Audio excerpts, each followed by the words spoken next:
dobitnik biti će izvučen za koju minuticu, on će osvojiti ili ona promo tiket u iznosu od 5000 kuna. Debora će izvući prvog dobitnika, odnosno dobitnicu, koja će osvojiti 5000 kuna na promo tiketu.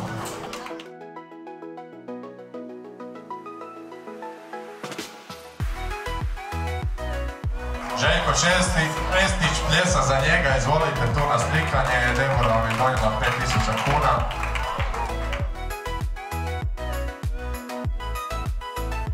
Vesna Debeuc, 10.000 kuna na potrošačkoj kartici i molim pljesa za našu Vesnu. Čestitam. Napokon da je išlo malo brže. Evo slikica.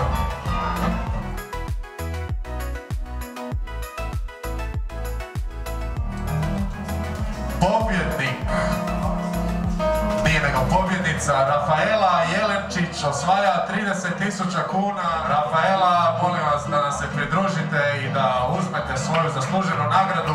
Veliki pljesa za Rafaelu. Vinko Šumonija, Duh Kasina.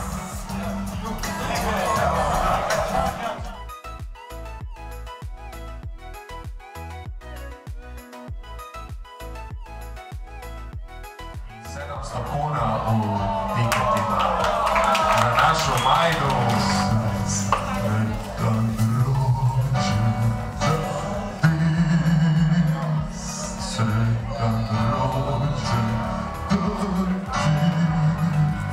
sretan rođendan, sretan rođendan.